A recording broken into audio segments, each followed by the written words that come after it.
მინდა გაგიზიაროთ ინფორმაცია თუ როგორ აღნიშნავენ პოლონეთში შობას. შობას და განსაკუთრებით საშობაო ვახშამს ძალიან დიდი მნიშვნელობა ენიჭება. ამ დღისათვის მზადებას დიასახლისები დაახლოებით 1 თვით ადრე იწყებენ, ამზადებენ საჭმელებს და ყინავენ.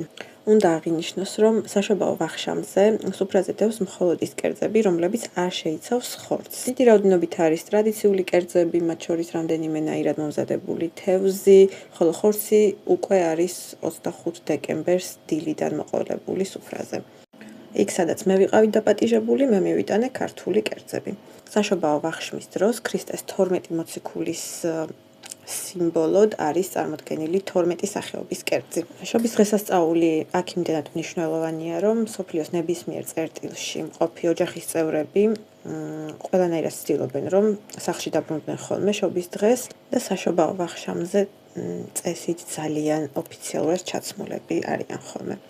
ვახშამზე სუფრაზე ყოველთვის ვდევთ 1 თეფშით მეტი, რაც გამოხატავს იმას, რომ ყოველთვის მზად არიან მიიღონ ადამიანი, რომელიც კარზე დააკარგუნებს, იქნება ეს ნაცნობი, უცნობი თუ ასე შემდეგ.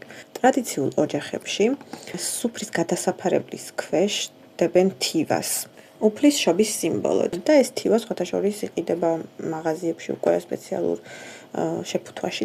ოჯახის წევრები ერთმანეთს უზიარებენ ძალიან თხელ, თეთრ, ფურცლის მსგავს ხრაშუნა პურს.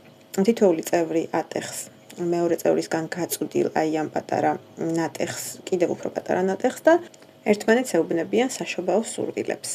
იგივე ტრადიციების დაცვით საშობაო ვახშამს აწყობენ მაგალითად დაწესებულებები, უბრალოდ აწყობენ წინა დღეებში, ხოლო 24-ში და 25-ში ეს დღესასწაული უშუალოდ ოჯახებში აღინიშნება.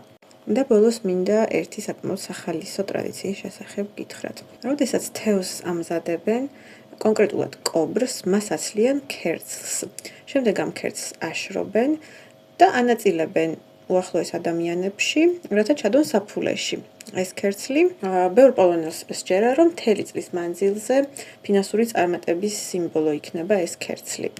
იმედი მაქვს მოგეწონათ ჩემი მიერ გაზიარებული ინფორმაციები.